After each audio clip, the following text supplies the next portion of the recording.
இந்தாங்க மாத்திரை. இந்த கிளாஸ் பிடிங்க, தண்ணி ஊத்துறேன்.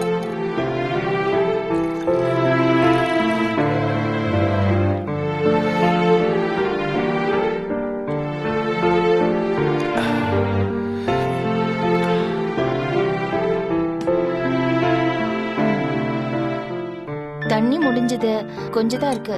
நான் போய் எடுத்துட்டு வரேன். நீங்க இப்ப ரெஸ்ட் எடுங்க. நீங்க ரெஸ்ட் எடுங்க, நான் வந்துடுறேன். பார்த்து போயிட்டு வா லட்சுமி.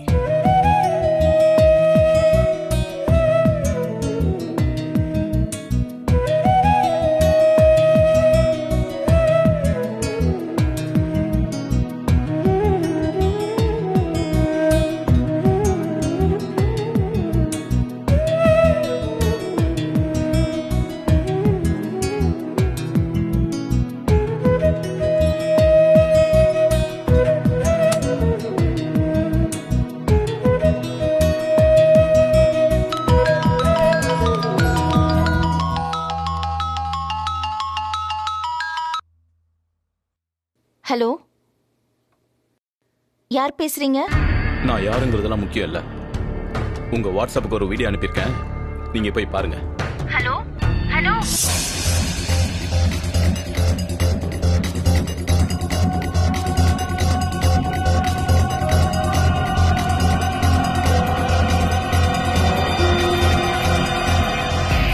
வாங்க சார்.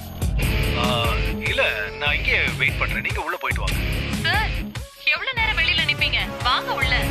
இல்ல இல்ல எனக்கு ஒன்றும் ப்ராப்ளம் இல்ல, நீங்க போயிட்டு சீக்கிரம் வாங்க. சார், நான் வாஷ்ரூம் யூஸ் பண்றதுக்காக வந்திருக்கேன். கொஞ்ச நேரம் வந்து உள்ள உட்காருங்க, வாங்க. நான் 10 மினிட்ஸ்ல வந்துருவேன் சார். சொன்னா கேளுங்க, நீங்க போயிட்டு வாங்க, நான் வெயிட் பண்றேன், இங்கே வெயிட் பண்றேன். ஐயோ, வாங்க சார்.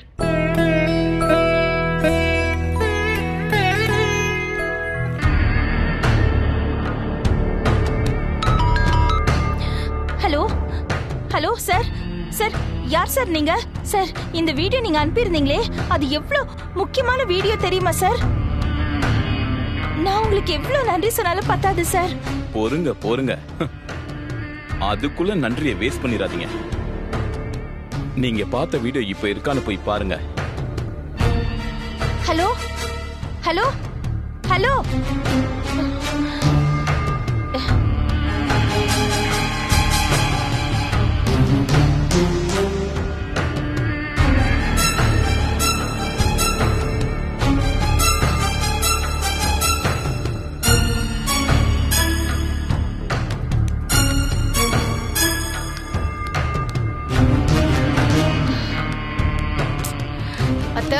பவி, இப்பதான் எனக்கு ஒரு கால் வந்தது.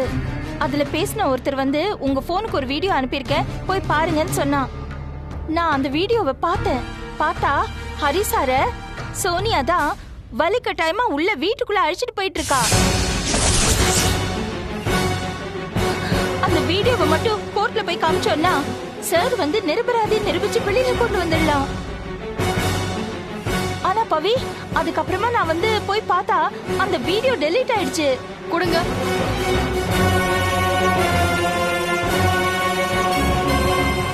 அத்தை, இது ஒன் டைம் ஃபிளாஷ் வீடியோ அத்தை. அனுப்புனவங்க நீங்க பார்த்து முடிச்சதும் டெலீட் ஆகுற மாதிரி செட் பண்ணிருக்காங்க. வெயிட் பண்ணுவோம். டெலீட் பண்ண அந்த வீடியோவை திரும்பி வர வைக்கிறதுக்கு ஏதாவது ஒரு ஆப்ஷன் இருக்கா? வாய்ப்பு ரொம்ப கம்மி அத்தை. போன்ல இருந்தாலாவது ஏதாவது ரெக்கார்ட் பண்ணலாம். இது ஆன்லைன்ல வந்ததுனால முடியாத அத்தை. அனுப்புனவங்களே திரும்ப அனுப்பிச்சாதான் உண்டு.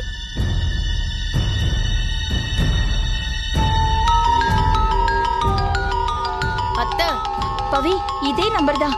இந்த நம்பர்ல இருந்து தான் இப்ப கால் வந்தது எனக்கு. ஷூரா? ஆமா, அவன் தான். சரி, அப்போ நான் ஸ்பீக்கர்ல போடுறேன், நீங்க பேசுங்க, நான் ரெக்கார்ட் பண்ணிடுறேன். ஓகேயா? பேசுங்க. ஹலோ சார், நீங்க அனுப்பின வீடியோ டெலீட் ஆயிடுச்சு சார். ப்ளீஸ் சார், அந்த வீடியோவை கொஞ்சம் திரும்ப அனுப்புறீங்களா சார்? முடியாதுங்க. உங்களுக்கு அந்த வீடியோ கொடுக்கறதுனால எனக்கு என்ன பெனிஃபிட்? ஏதாவது பேசுங்க சார். இப்படி எல்லாம் சொல்லாதீங்க சார். இந்த கேஸ்ல அந்த வீடியோ தான் சார் ரொம்ப முக்கியமான ஆதாரமே. பாவம் ஹரி சார் இப்ப தற்கொலை பண்ற அளவுக்கு வந்துட்டாரு சார். உங்க சோக கதையெல்லாம் எனக்கு வேண்டாம். உங்களுக்கு தேவையான வீடியோ என்கிட்ட இருக்கு. எனக்கு தேவையானது உங்ககிட்ட இருக்கு.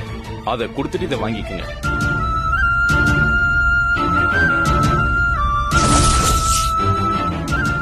என்ன சொல்றீங்க?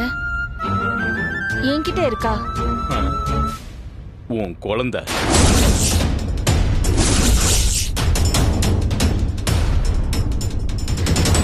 குழந்தை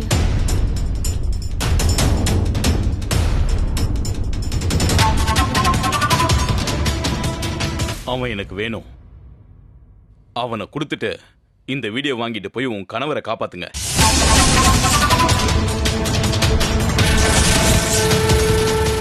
அது என்னமோ நீ பெத்த மாதிரி பேசுற. வளர்ப்பு குழந்தை தானே. அந்த குழந்தையை கொடுத்தா நான் அந்த வீடியோவோட ஒரிஜினல் ஃபுட்டேஜை கொடுப்பேன். அந்த குழந்தையனா வயித்துல சுமந்து பெக்கலதா. ஆனா என்னோட மனசுல நான் அந்த குழந்தைய சுமந்துகிட்டு இருக்கேன். அந்த குழந்தைய எப்படி நான் உன்கிட்ட கொடுப்பேன்? உங்களுக்கு பிறக்காத அந்த குழந்தைக்காக உங்க கணவரை இழக்க போறீங்களா?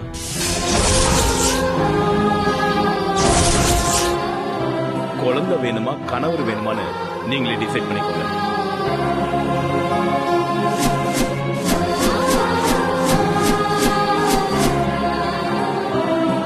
இத பாருங்க சார், இப்படி எல்லாம் பேசாதீங்க. இப்படி பேசாதீங்க. என்னோட உயிரை வேணாலும் நான் கொடுத்துடுறேன். ஆனா என்னால அந்த குழந்தைய கொடுக்க முடியாது சார். பிஞ்சு குழந்தை சார். அந்த வீடியோவை எனக்கு கொடுங்க, தயவு செஞ்சு கொடுங்க. ஹரி சார் ஒரு நிரபராதி. அவரை எப்படியாவது ஜெயில இருந்து வெளியில கொண்டு வந்துடலாம் சார். Please sir. இங்க பாருங்க, உங்களுக்கு இருக்கிறது ஒரே சாய்ஸ் தான். நாளைக்கு நான் சொல்ற இடத்துல குழந்தைய கொண்டு வந்து கொடுத்தா வீடியோவை நான் கொடுப்பேன். இல்ல மொத்தமா டெலீட் பண்ணிடுவேன். தி சாய்ஸ் இஸ் யுவர்ஸ். பேசுங்க. ஹலோ ஹலோ,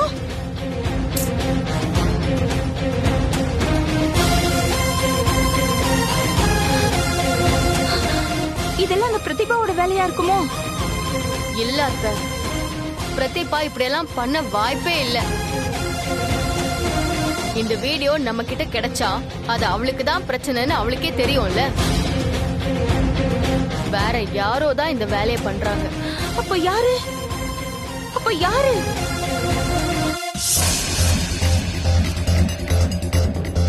என்னங்க, அந்த லட்சுமி குழந்தைய கொடுப்பாளா? கொடுப்பா, கண்டிப்பா கொடுப்பா. அவங்களுக்கு இதை விட்டா ஹரியை காப்பாத்த வேற வழியே இல்ல.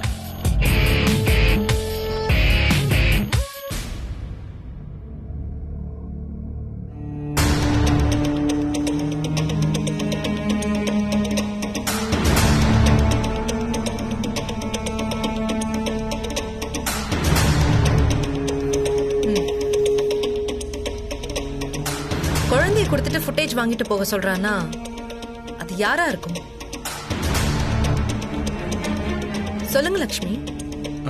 இல்ல மேடம், எனக்கு என்னமோ இந்த வேலையெல்லாம் பிரதீபா தான் பண்ணிருப்பாங்களோன்னு எனக்கு டவுட்டா இருக்கு மேடம். இந்த சிச்சுவேஷன்ல பிரதிபா அப்படி எல்லாம் பண்றதுக்கான எந்த வாய்ப்பும் இல்ல. இன்ஃபேக்ட் இது நமக்கு தெரியாம இருக்கிறது தான் அவளுக்கு சேஃப். ஏன்னா அவ பக்கம் ஸ்ட்ராங்கா இருக்கிற கேஸ இந்த வீடியோவை காட்டி ஏன் வீக் பண்ணணும்? செகண்ட் ஒன், அவளோட நோக்கம் குழந்தைய கடத்துறது கிடையாது.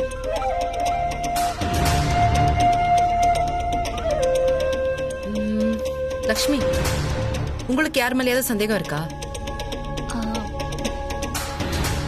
என்னால சொல்ல முடியல. சோ இது பிரதிபா வேலை. நமக்கு தெரியாம இந்த ஸ்டோரியில இன்னொரு வில்லன் இருக்கான்.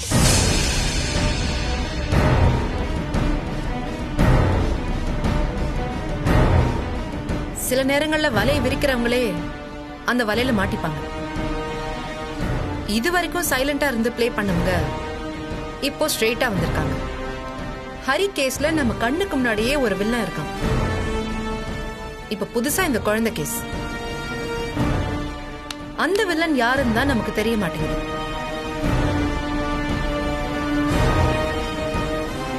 லக்ஷ்மி, இந்த குரலை நீங்க முன்னாடி எங்கேயாவது கேட்டிருக்கீங்களா? இல்ல மேடம், எனக்கு கேட்ட மாதிரி ஞாபகம் இல்ல. மேடம் இப்பதான் இந்த மாதிரி வாய்ஸ் சேஞ்சிங் ஆப் எல்லாம் நிறைய வருது இல்ல, சோ அத ஒரு எவிடன்ஸா வச்சு எப்படி கண்டுபிடிக்கிறது? மேடம், குழந்தைக்கு இந்த மாதிரி ஆபத்து வர்றது இது ஒன்றும் ஃபர்ஸ்ட் டைம் இல்ல. என்ன சொல்றீங்க? ஆமா மேடம், ஒரு டைம் அபார்ட்மெண்ட்ல கூட பாம்பை விட்டு குழந்தையவே கொல்ல பார்த்தாங்க. அப்ப கூட ஹரி சார் தான் குழந்தையை காப்பாத்தினாரு. மேடம், இப்போ கூட ரீசெண்டா இந்த கோர்ட்ல வச்சு குழந்தைய கடத்துறதுக்கு ட்ரை பண்ணாங்க. அது ஏதோ தற்செயலா நடந்த சம்பவம்னு நானும் அசால்ட்டா விட்டுட்டேன் அத. இந்த டாட்ஸ் எல்லாம் நம்ம கனெக்ட் பண்ணி பார்த்தா யாருக்கும் இந்த குழந்தை உயிரோட இருக்கிறது பிரச்சனையா இருக்கு. நாம இருக்கிற இந்த இக்கட்டான சூழ்நிலைய அவனுக்கு சாதகமா மாத்திக்கிறதுக்கு அவன் பாக்குறான். ஆமா மேடம், ஆனா ஹரி சார் சோனியா இருக்கிற அந்த வீடியோவை எப்படி அவன் கிட்ட இருந்து வாங்குறதுன்னு தான் தெரியல மேடம். நம்ம அவன் வழியிலேயே போய் அவனை மடக்கிறது தான் சரியா இருக்கும். எனக்கும் அப்படிதான் மேடம் தோணுது. எது எப்படியும் ஹரிய காப்பாத்துறதுக்கு நமக்கு அந்த வீடியோ ரொம்ப முக்கியம். சோ அந்த வீடியோவை அவன் கிட்ட இருந்து தான் நம்ம வாங்கணும். நீங்க 3 பேரும் நான் சொல்ற மாதிரி செய்யுங்க. நாளைக்கு அவன் எங்க குழந்தைய கொண்டு வந்து கொடுக்க சொல்றானோ அங்க போய் அந்த குழந்தைய கொடுத்துட்டு அந்த வீடியோவை வாங்கிட்டு வாங்க.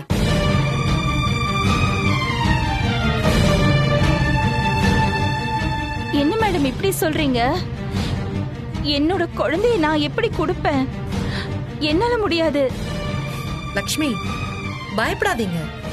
உங்க குழந்தைக்கு எதுவும் ஆகாது. அதுக்கு நான் பொறுப்பு. இங்க பாருங்க, ஹரிய காப்பாத்துற முயற்சியில அந்த குழந்தைக்கும் பங்கு இருக்கு. அதனாலதான் இவ்வளவு சொல்றேன். என்ன நம்புங்க.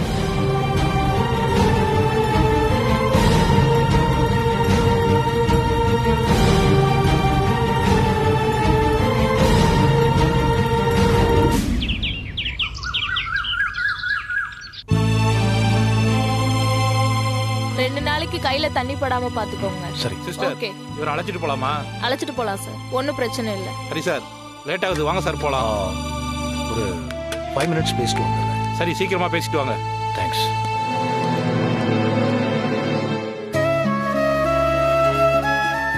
என்ன லட்சுமி இது? என்ன காப்பாத்த குழந்தைய கொடுங்கன்னு யாரோ கேட்டா நீங்களும் ஒத்துக்கலாம். அவன் மேல நீங்க உயிரியே வச்சிருக்கீங்கன்னு எனக்கு நல்லா தெரியும். ஏன் விதி, நான் இப்படி மாட்டிக்கிட்டு அசிங்கப்படுறேன். பாவம் பச்சை குழந்தைய வச்சுதான் நான் இதுல இருந்து வெளியே வரணும்னா அது வேண்டாம். என்ன பண்ண சொல்றீங்க? இப்ப அப்படி சூழ்நிலை இருக்கு. இந்த வாய்ப்பை விட்டுட்டா அப்புறம் உங்களை ஜெயில இருந்து வெளியில எடுக்கவே முடியாது போல இருக்கு. லட்சுமி மேடம், இது தப்பு. குழந்தைய கொடுத்துட்டு நான் வெளியே வந்தாக்கா எப்படி நிம்மதியா இருக்க முடியும்? அவன் மேல உங்களுக்கு இருக்கிற அக்கறையும் உரிமையும் எனக்கும் இருக்கு. நான் ஒரு நாள் இப்படி செய்ய அனுமதிக்க மாட்டேன். சார், எதுக்கு சார் இப்போ இப்படி பேசிட்டு இருக்கீங்க? இது எல்லாமே ஜான்சி மேடம் சொன்ன பிளான்ல தான் நடக்குது. நீங்க பயப்படுற மாதிரி ஒன்னும் ஆகாது. இல்ல பவி, இது ரொம்ப ரிஸ்க். ஒருவேளை இந்த முயற்சியில குழந்தைக்கு ஏதாவது தப்பா நடந்துட்டா அந்த லட்சுமியால தான் தாங்கிக்க முடியுமா? இல்ல அந்த குற்ற உணர்ச்சியில நான் வாழ முடியுமா? அவங்களுக்கு நீங்க வேற குழந்தை வேற கிடையாது. 2 பேரும் 2 கண்ணு மாதிரி.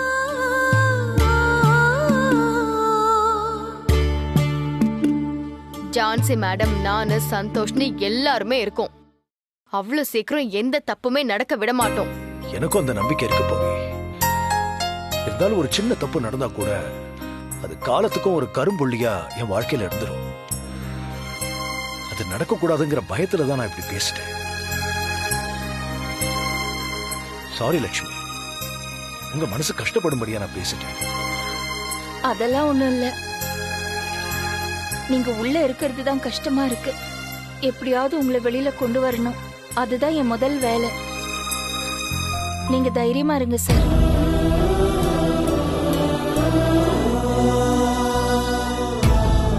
நம்மள உண்மையா நேசிக்கிறவங்க யாருன்னு நம்ம கஷ்ட காலத்துல தான் தெரிஞ்சுக்க முடியும்னு சொல்லுவாங்க. இத்தனை நாளா நான் ஒண்டி கட்டேன். எனக்கு ஒண்ணுனா யார் வருவாங்கன்னு சந்தேகம் இருந்துச்சு.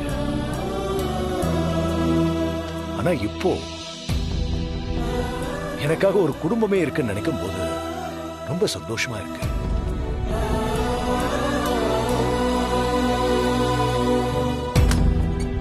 சார் டைம் ஆயிடுச்சு, போலாமா சார்? வரேன் சார்.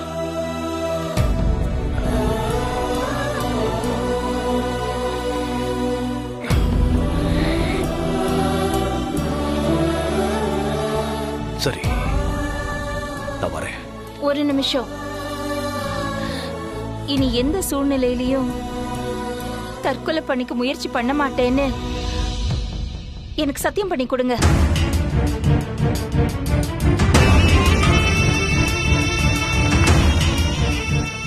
என் வாழ்க்கையே நீங்களாம் சொர்க்கமாக்கும் போது நான் ஏன் சூசைட் பண்ணிக்க போறேன்? சத்தியமா மாட்டேன். நான் வரேன். வரேன் பாபி.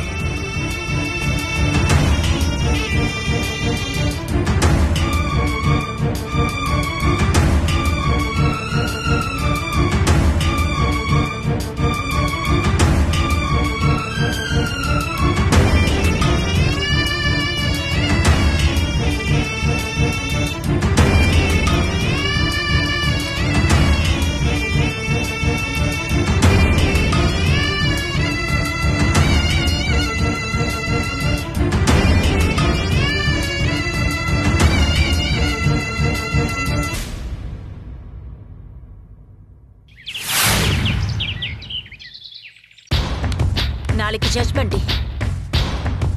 எதுவும் தப்பா நடந்துடக்கூடாது Sonia. I am so tensed you know. ஏன் பிரதீபா, உனக்கு நம்பிக்கை இல்லையா?